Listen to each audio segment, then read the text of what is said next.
express value and to derive value from are margins. So margins are a way of evaluating their simple ratios that involve expresses a percentage of revenues. So has anyone heard of gross margin or gross profit, anything like that? Okay, so the way to calculate that, I'll explain what it is. The cost of goods sold is, so let's say Apple is making iPhones. Cost of goods is everything that directly went into making those iPhones. So it's the materials, factory overhead, the wages of people making the phones, not like executives, the people that are directly making the phones. That's cost of goods divided by revenue. So if you have a high gross margin, that means, if you isn't it one minus? Isn't it after? Yeah. So basically, a higher gross margin is good. So let's say Apple sells a product for $100, and they spent $80 to make that, and they have 25% gross margin because they make $20 on $80 of input cost of goods. So that's solid, but ideally the more gross margin you get, the better. Because that means for each amount of money you're putting in, you're able to generate more revenue. Operating margins similar. It's the same thing, but instead of just cost of goods, you're also thinking about who is selling the iPhone. So you have to think about advertising.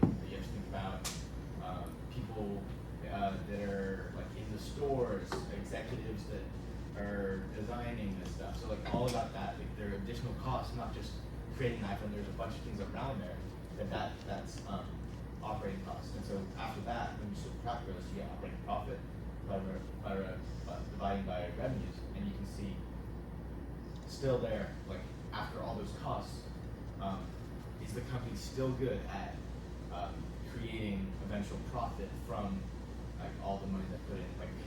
Are they maintaining their revenues? Net margin is kind of similar. So it's the final amount of money that the company gets about their revenue. So are they keeping all of those revenues, or are a lot of those going to costs and other things? And then another way, so maybe you see a company like Buffett was talking about, Amazon. At the start, Amazon's not worth that much. Think about that.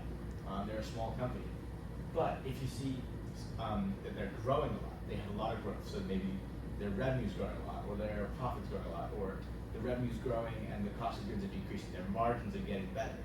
You can see that a company is becoming more efficient, and it's getting greater scale. Other things those are different ways to measure growth.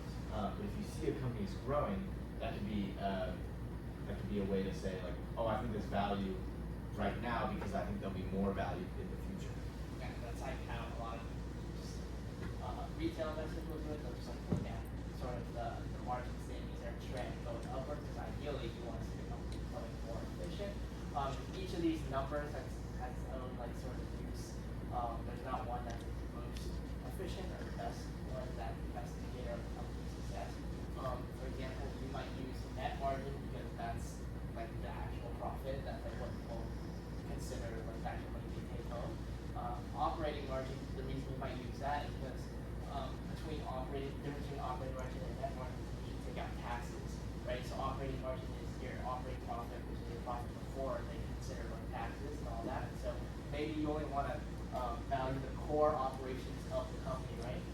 Because the taxes isn't really a good indication of how well the company is run or how efficient they are, but the operating margin might show how efficient they are